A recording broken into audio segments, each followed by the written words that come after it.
eu os saúdo, sejam todos bem-vindos mais uma vez ao nosso canal Casinha Eranos. Hoje trataremos de um assunto bastante interessante, os 7 princípios herméticos, ou, como também são conhecidos, ou conhecidas, as 7 leis universais. Mas antes disso, eu quero pedir aquele favorzinho, aquela gentileza para você, para que nos ajude no nosso canal. De que maneira? Se inscrevendo, dando seu ok, fazendo seus comentários, suas perguntas.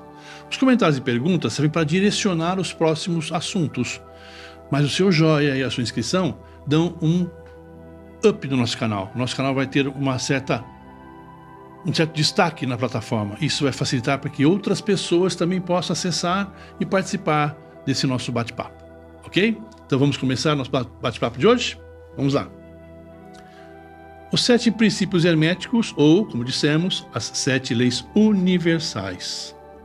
Porém, antes de falarmos sobre as 7 leis universais, vamos conhecer quem nos trouxe esse ensinamento. Estamos falando de Hermes Trismegistus, conhecido também por outras denominações.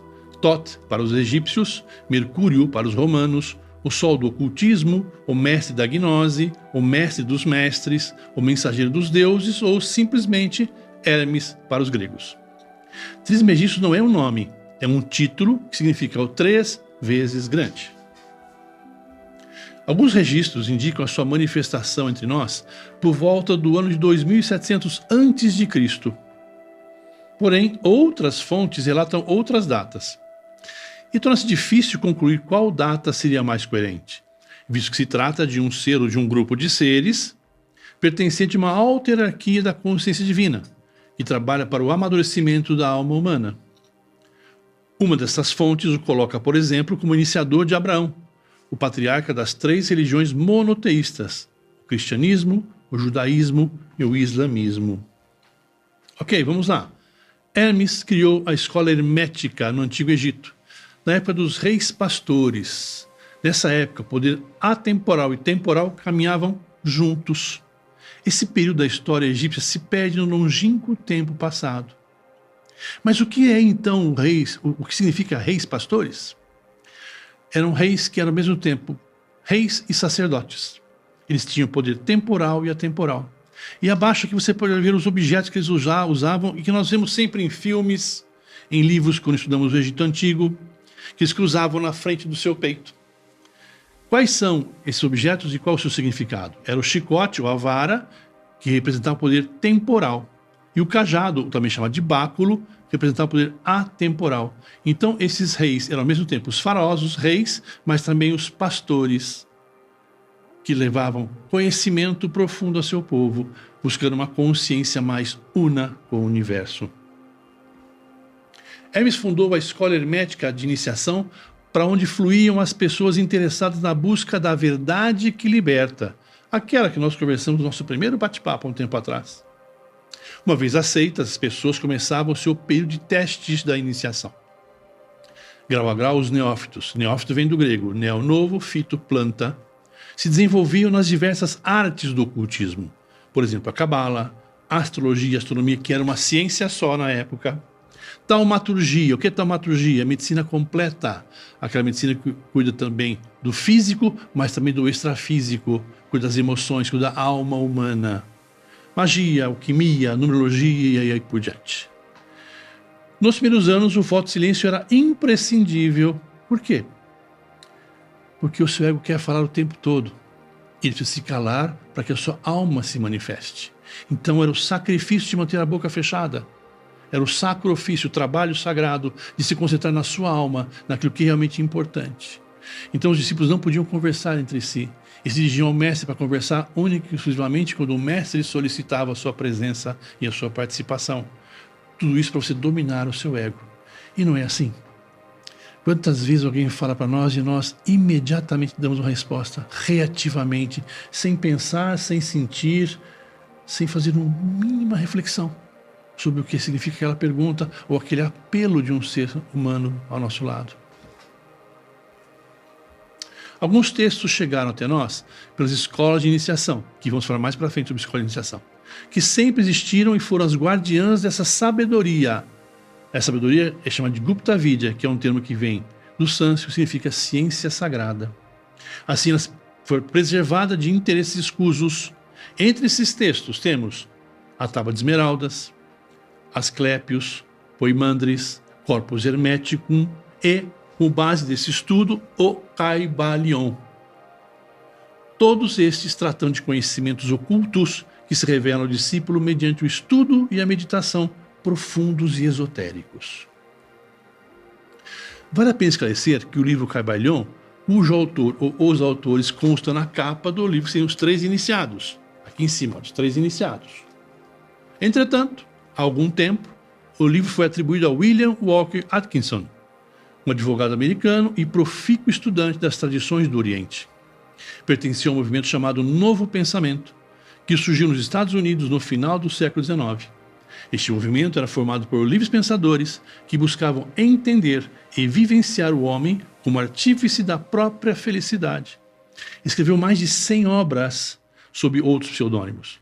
Por exemplo, Theron Dumont, Swami Pankadasi, Yogi Ramacharaka e por aí vai. Ele nasceu em 1862 e nos deixou em 1932. Se não me falha a memória, a primeira edição do Caibalion foi em 1906.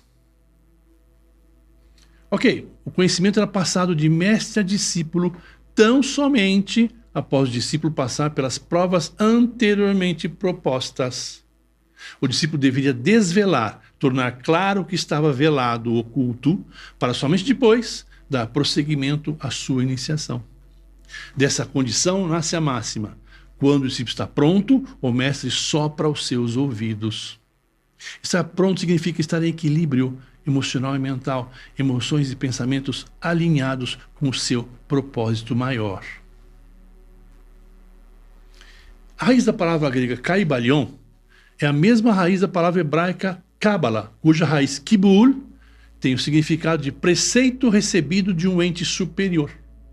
Desta maneira, os candidatos aceitos, de acordo com o seu mérito, subiam, degrau a degrau, a escola iniciática, passando de candidatos a neófitos, depois a adeptos, hierofantes e finalmente mestres.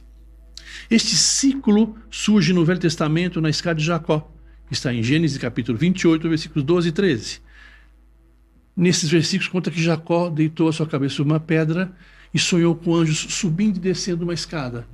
É uma forma velada, é uma forma diferente, oculta, de dizer que Jacó fez a sua iniciação em algum momento numa escola de iniciação, adquirindo esses conhecimentos, essa sabedoria mais oculta que o fazia navegar, acompanhando os anjos com seu pensamento para cima e para baixo na escala evolutiva.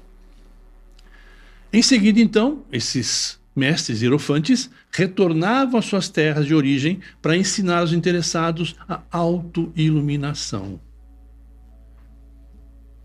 Tudo, vou repetir, tudo o que existe está presente ou relacionado a um ou mais dos 7 princípios. Por isso mesmo são chamados de 7 princípios universais. Esses princípios eram passados através de máximas e axiomas. O que significa máxima e axioma, Wagner? Ok, vamos lá. Do dicionário Aurélio, axioma é um princípio evidente por si mesmo, equivale ao aforismo. Máxima, um preceito que serve ou pode servir de regra. Aí diz o Caibalion: os princípios da verdade são 7. Aquele que os conhece perfeitamente possui a chave mágica, com a qual todas as portas do templo podem ser abertas completamente. E a primeira dessas portas é exatamente sua porta interior.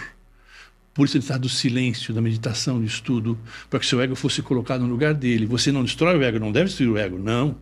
Mas ele deve ficar silencioso, fazendo apenas a sua parte.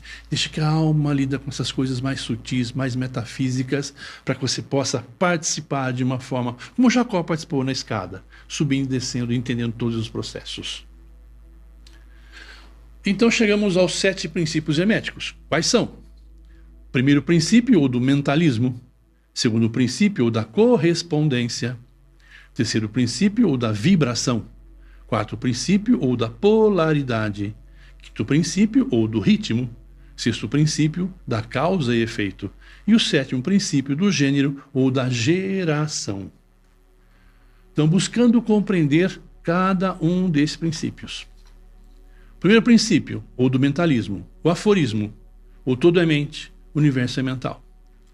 Agora vamos imaginar nós na escola hermética.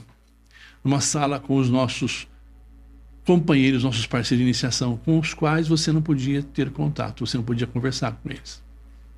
Entra o mestre e diz para você: o todo é mente, o universo é mental. E sai da sala. Desde que você, através de estudos e meditação, conclua o que significa isso, qual a parte oculta desse aforismo, e vá ao mestre. Se estiver ok, perfeito, você passa para o segundo aforismo. Caso contrário, você repete o processo até você encontrar por si só esse método, essa solução, desenvolvendo o seu método de trabalho, de estudo e de meditação. Mas nós podemos então começar a interpretação dessa máxima resgatando o que está escrito em João, capítulo 1, versículo 1. No começo já existia o verbo, e o verbo estava voltado para Deus, e o verbo era Deus, e tudo foi feito por meio dele, do verbo. Vamos olhar esse mito da criação por alguns prismas que nos ajudarão a compreender esse primeiro aforismo. Primeiramente, o mito grego, que nós já falamos aqui, inclusive. Existiu o caos. O que é o caos? É a matéria, a energia desorganizadas. Então surge a tríade primordial. Urano, o céu, Gaia, a terra, e Eros, o herói, a ligação entre céu e terra. Nós falamos também sobre isso. Com isso surge o cosmos. O que é o cosmos? A matéria, a energia organizadas agora. É uma outra forma do que já pré-existia. Porém, tudo o que se manifestou no cosmos já existia sobre outra condição de existência, o caos. Contudo, é inegável a sua pré-existência como matéria ou energia que, uma vez ordenada, gerou um outro estado de manifestação, o cosmos e suas infinitas faces. A mente trabalha a ideia como semente da ação, formulando e concebendo a realidade efetivamente. Aqui nós vamos parar um pouco e fazer uma analogia. Imaginar que você queira construir uma casa. Você tem um terreno. Então você manda que entreguem todo o material que você vai usar na casa no seu terreno. E você vai para o seu terreno e vê lá tudo colocado nos seus cantinhos ali. Tudo que você vai usar já está ali.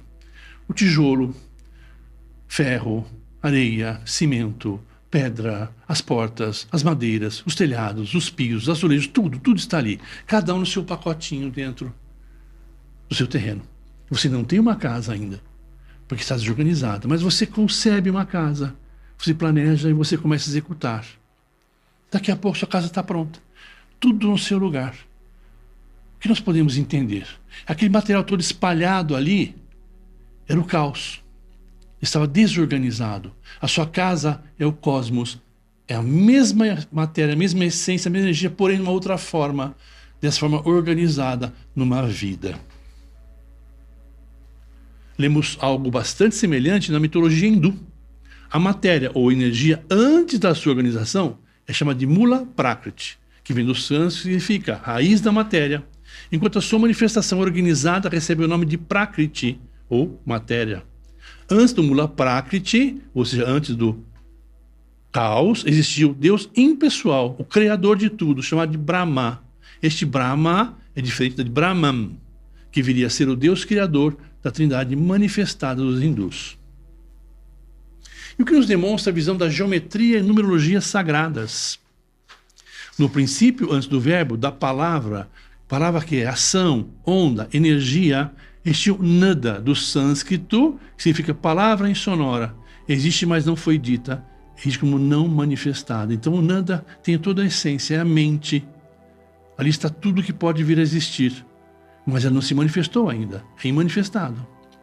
O ponto onde tudo começou, esse ponto decide se expandir por sua vontade e criar a sua primeira manifestação, o seu primeiro estado, o zero. O zero contém tudo nele, tudo existe como semente. Ao se voltar para fora, cria o um, chamado Deus Pai. Percebe que precisa se dividir para criar algo maior. Surge o dois, a deusa mãe. Da união do um com o dois, surge o 3, o Filho. E por que nós dizemos que o zero é a semente que tudo contém? Imagina você escreve no papel número 1. À esquerda, se colocar 1, 0, 2, 0, não vai acrescentar nada. Mas, se você coloca 1, 0 à direita do número 1, você tem agora o número 10. Esse 0 representa, então, mais 9 números. Se você colocar um outro 0, 100. Os dois zeros representam 99 números. Então, o zero à direita ele tem uma essência. E por que a direita? Porque para a direita é que nós caminhamos na essência na sequência de Fibonacci, por exemplo. Podemos interpretar então de uma outra maneira desse gráfico aqui. Vamos lá. Primeiramente, se o nada, o imanifestado, ele resolve por vontade se manifestar. Então ele cria um ponto. Esse ponto é tudo que existe. É o primeiro movimento, a primeira expansão dele, através da sua própria vontade. Então ele se expande na primeira manifestação e gera o quê? O 1, que nós representamos aqui por um círculo, mas uma expansão total, tudo. Esse momento do 0 para o 1 equivale ao que os cientistas chamam de o Big Bang. Embora seja hoje questionado em função do telescópio James Webb, mas enfim, temos isso acertado pela ciência até o momento pelo menos. Então tem a primeira manifestação, que é o Deus Pai. Aí ele percebe que para se manifestar ele precisa se dividir em dois. Então ele cria um polo dentro dele mesmo, só que dentro dele é esse todo. Nós colocamos a circunferência apenas para explicar didaticamente, mas é o todo, é o universo, é tudo que existe, e em expansão, constantemente. Aí da segunda manifestação surge o quê? A Deusa Mãe. E da junção do Deus Pai e Deus Mãe, dividindo mais uma vez o 3, a terceira manifestação, o Deus Filho. Por isso, Pai, Espírito Santo, o Deus a Mãe e Filho. Isso repete em várias outras culturas, como veremos daqui a pouco. Mas há uma outra observação interessante fazer aqui. Nós voltamos, então, saindo do macrocosmos, vindo para o microcosmos, o homem. Esse 1 pode ser o ovo, que é o resultado do óvulo da mulher com o espermatozoide do homem. E cria uma célula, o ovo. Aí começam as divisões celulares. 2, 4, 8, e vai desenvolvendo exatamente do mesmo ponto que está aqui. É uma correlação, que daqui a pouquinho vamos falar dessa correlação que existe de macro e microcosmos também. Não por acaso surgem, nesse caso, os primeiros números da sequência de Fibonacci. 0, 1, 2, 3, aí vai por diante. A mente que existia em repouso decide por sua vontade se expandir e se manifestar, criando a tríade divina primordial, narrada pelas diversas culturas do planeta. Pai, Filho e Espírito Santo, para os cristãos, Brahma, Vishnu e Shiva, para os hindus, Osíris, Ísis e Horus, para os egípcios, e por que não dizer campo, energia e matéria, uma abordagem da física quântica. Física quântica a gente vai abordar mais para frente, mas vamos à física quântica olhando pelo ponto de vista da espiritualidade. Ok? Logo, tudo foi gerado e está dentro da mente cósmica, portanto, o todo é mente e o universo é mental. Segundo princípio, o da correspondência, que até falamos um pouquinho dela agora há pouco. Qual o aforismo? O que está em cima é como o que está embaixo. O que está embaixo é como o que está em cima. Observe que nós colocamos em destaque o como. Por quê? É como, não é igual. Existe uma relação, uma correspondência, mas não é igual. Esse aforismo correlaciona a manifestação das múltiplas esferas de vida existentes, desde um átomo até as galáxias e ainda além, nos dois sentidos. Isso nos possibilita estudá-las analogamente. Este princípio correlaciona, portanto, a mente divina e a mente humana em suas vertentes. Ambas as mentes são co-criadoras, criam junto da realidade que vivemos, a humana e a divina, realidade essa que ainda não vemos de fato. A mente divina cria mundos, sistemas, sóis, galáxias, mas também cria o microcosmos, o homem e suas instâncias menores. E ele cria este micro-universo para aprendermos a criar como ele cria. Aqui se encaixa perfeitamente a lei da mente humana, no exercício do criar com responsabilidade. De novo aqui, a lei da mente humana do budismo, que é muito importante para nosso entendimento como almas, buscando uma integração com o cosmos, sendo responsáveis por aquilo que pensamos e agimos. Aquilo que você pensa, você cria. Aquilo que você sente, você atrai. E isso se torna aquilo que você aspira, ou seja, a sua realidade. Esse princípio pode ser visto na Bíblia em Gênesis, capítulo 1, versículo 26. Lá diz: façamos o homem à nossa imagem, conforme a nossa semelhança. Como semelhantes, mas não iguais, como destacamos agora há pouco. Criamos à nossa volta pontes ou abismos na busca da reintegração com a consciência divina. Dentro deste princípio estão as relações de formas, ângulos e demais detalhes das construções de templos encontrados em inúmeras edificações pelo planeta, usando para tanto, entre outras ferramentas, a sequência de Fibonacci.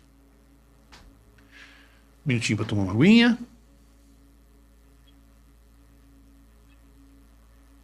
Chegamos então ao terceiro princípio, o princípio da vibração.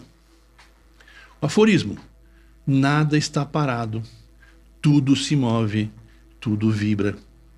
Este princípio encontra abrigo na física clássica, que nos ensina que tudo vibra em algum grau ou frequência. Nada está totalmente parado. Podemos estender essa afirmação para o mundo metafísico, aquilo além da matéria ordinária. Refiro-me aqui aos pensamentos e às emoções. Pensamentos e emoções são ondas, energia, perceptíveis por aparelhos capazes de identificar qual a sua frequência. Por exemplo, nós temos dois tipos de exames que identificam isso. Você pode fazer uma eletroencefalografia, que vai medir o quê? Atividade elétrica no seu cérebro. É aquele exame que você coloca os eletrodos encostadinho aqui. E tem a magnetoencefalografia, que mede o campo magnético produzido pela atividade elétrica do seu cérebro. É uma máquina, você entra dentro e é feito esse exame de magnetoencefalografia. Então nós podemos conceber que pensamentos e emoções boas registram uma frequência X, por exemplo. Ao passo que pensamentos e emoções ruins registram uma outra frequência, uma frequência Y. E se colocássemos essas frequências X e Y na equação que a lei da mente nos propõe? Aquilo que você pensa, você cria, aquilo que você sente, você atrai, e isso se torna a sua realidade. Pergunto, qual seria o resultado desta equação? Que tipo de criação geramos com os nossos pensamentos e as nossas emoções? Nossa psique, extensão da nossa alma. Lembrando que isso se torna a nossa realidade. É a própria lei do karma em ação. Ou, como legou Kardec, através do Espiritismo, o plantio é livre, mas a colheita é obrigatória. Encontramos ensinamento também na filosofia hindu, através das chamadas 3 gunas. Guna vem do sânscrito e significa qualidade da matéria. Porém, sendo matéria igual a energia densificada, podemos dizer que as gunas podem ser vistas também como a qualidade da energia, da onda, do pensamento, da emoção que emitimos. Quais são essas 3 gunas? Sattva, plenitude, luz; rajas, ação, o fogo; tamas, a inércia, as trevas. Como é que elas se relacionam? Portanto, é através de rajas, da correta ação, o fogo, que alcançamos as qualidades superiores de Sattva, a plenitude. Ou então, através do não rajas, da não correta ação ou da procrastinação, que já vimos na jornada do herói, que descemos a tamas, a inércia, as trevas. Blavatsky dizia que em rajas, onde se dá a batalha entre Sattva e tamas pelo domínio da consciência. Tudo a ver com a jornada do herói. Ou como nos alertou Cristo, orai e vigiai o tempo todo. Seus pensamentos, suas emoções, sim, criam uma realidade. E você vive essa realidade. Por que o fogo é chamado de rajas? Porque o fogo, aquele fogo que Prometeu nos trouxe, a inteligência. Então nós temos que usar a inteligência para atingirmos Sattva, superior. Porque se você não usar, você desce a tamas, o inferior, que é a inércia, que são as trevas, o contrário do fogo. Por todas essas razões, existia uma máxima na escola hermética de iniciação que dizia: aquele que compreende o princípio da vibração alcançou o cetro do poder. Quando você entende que aquilo que você pensa, você já criou, porque é uma onda, é uma energia. Você criou então a sua realidade a partir daí. Quando você tem essa consciência e você passa a administrar, para você sempre ter pensamentos positivos, construtivos, que te levem a algum estado superior, e você usa este fato, você alcançou o cetro do poder. Porque você vai conseguir delinear, escolher que tipo de vibração você quer para você. E a partir disso, que mundo você quer construir aí fora? Então nós encerramos essa primeira parte aqui, com o terceiro princípio. Esperamos ter sido útil para vocês. Esperamos que vocês acompanhem a continuação desse nosso trabalho no nosso próximo vídeo, para que você possa entender as outras 4 leis universais e a correlação entre todas elas. E mais uma vez eu peço para você que gosta do nosso canal, que se interessa pelo nosso canal, que dê o seu like, se inscreva no nosso canal. Isso é muito importante para dar um certo destaque para o nosso canal na plataforma do YouTube, e assim outras pessoas poderem acessar de maneira mais fácil. Profunda gratidão de ficar até aqui. Namastê, até a próxima.